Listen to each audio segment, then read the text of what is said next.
大家好，我是东马行为，今天我们来讲《一圣千金》的第9话。喜欢这个系列的朋友，请帮我点到5000个赞支持 UP 主一下吧。上回说到，基奈终于开启了认真模式，准备一口气终结掉对手。只见他的手臂不停的在蠕动，里面的肌肉似乎产生着什么微妙的变化。接着，基奈的双手居然无力的垂了下来，整个人都处在一种看起来非常放松的样子。他口中还不停的嘀咕道：“啊，这种感觉真不错呀。”我还是那句老话呀，肯定是打了针或者吃了药。不过此时对面的千春姐却抱有和基奈同样的想法。哦，你想暴杀我是吧？那我还想秒了你呢。虽然基奈之前接下了千春姐的必杀连招，让后者大大的提高了警惕性，不过现在的基奈意图过于明显，他放弃了本来偏防御的综合格斗战甲。这种耷拉着手的危险动作，很明显是想将灵活度最大化。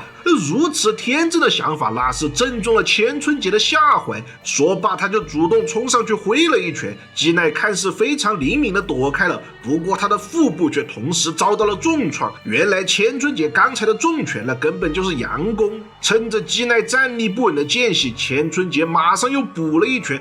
可怜的基奈看上去完全就没有要还手的意思嘛。哎呀，完了，你这用了什么送分架势啊？明明之前能做到完美防御的，为什么现在却要主动送上去挨打呀？场下的梨子还在给妹妹加油鼓劲，一旁的宫妇娘却好像看出了事有蹊跷。此时的千春姐已经是完全杀疯了，她蓄起双拳冲向基奈，再度施展出她的必杀技，我他妈弄死你连打！这次不打到基奈支离破碎，千春姐可是不会停手的。可是就在所有人都不曾注意到的地面上，基奈的腿部却发生着可怕的变化，所有的细小肌肉都棱角分明，变得清晰可见，快要炸裂的血管那根本就不像是女生的肉体啊！然后就只听得基奈突然一个俯冲，躲开了所有的打击，他在一瞬间就杀到了千春姐的面前，强而有力的上勾拳准确无误地击中了后者的腹部。著名的牛头人格斗家凯巴尔曾经说过，强烈的打击技离不开和地面的互相作用力，而基奈的这一拳仿佛就是要把地面踏穿一样啊！颇有当年地合拳线的神韵。千春姐被这拳打得一口老血喷涌而出，怕不是内脏都受到了重创。不过暴走族最引以为豪的就是意志力了。千春姐强忍着剧烈的痛楚，怒吼着对毫无防备的基奈挥出了她的绝望反击。为什么要说是绝望呢？因为这一切啊，早都在基奈的预想之中，它全部都是假的呀！之前被踢中躲不开的重拳，那全都是基奈设下的圈套啊！等的就是你这赌上全部身家的一拳。只见基奈极度放松的身体顺应着千春姐的力道，他一边露出可怕的笑容，一边旋转头部，让千春姐的打击从自己的脸上划过。千春姐不但没有造成任何的伤害，反而因为惯性的原因，整个人站立不稳，向前猛地栽倒过去。基奈抓住了这绝好的机会，他伸出双手钳制住了千春姐的手臂，同时整个人顺势的朝千春姐的背上跳了过去，紧接着以泰山压顶之势将千春姐重重的砸在了地面之上。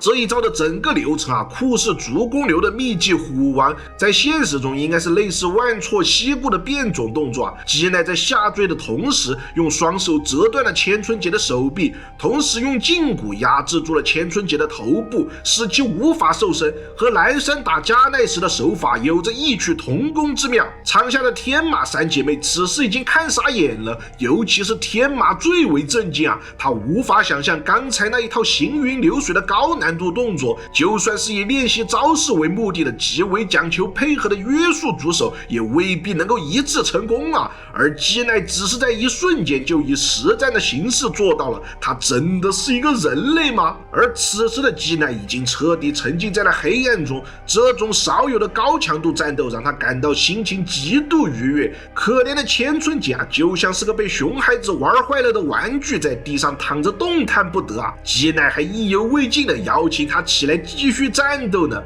还好啊，观众们炸裂的欢呼声将基奈带回到了正常的社会人格。比赛就这样在基奈不情愿的抱怨声中结束了。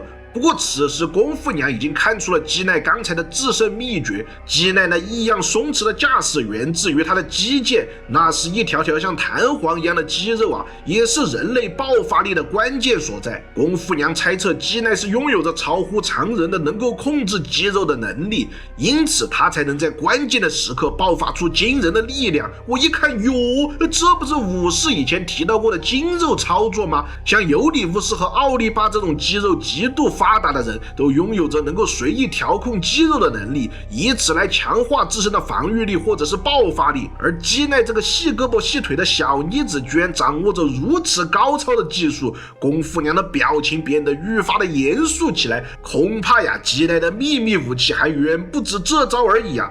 此时刚打完比赛的基奈像个小屁孩一样在场上晃来晃去，他还非常不要脸的邀请刚打输的千春姐下次再来一起玩哟，气得对方直接都想跳起来咬人了。不过要我说嘛，那千春姐还是没有练到家呀。你作为一个暴走族，你学学隔壁的千春哥嘛，拿你断掉的手臂猛抽基奈2个大嘴巴子也行啊。哎，好啦，这回合的比赛结束过后，现场的气氛可以说是达到了一个全新的高度。很明显是因为对决的精彩程度和以前那是天差地别啊，不管是观众们的情绪还是下注的金钱量都远超过了小联盟的等级。不过没能靠比赛让基奈交出军事武器的情报，一华多少还是有点不爽的。天马和花奈则是松了一口气，至少他们的格斗联盟是能顺利的经营下去了。那么事不宜迟，第2回合的对战也准备就绪了。一边是要帮妹妹复仇的肌肉大姐，赢得奖金的重任啊，现在都压在了她的肩膀上，而另一边则是实力毋庸置疑的爆裂功夫娘，她的团体早在全员的第1部就有登场了。冠军的头衔啊，也让他的实力有了一定的保证。那么这场力量与技术之间的对决究竟会是怎样的展开呢？我们下期再来接着分解吧。本话结束。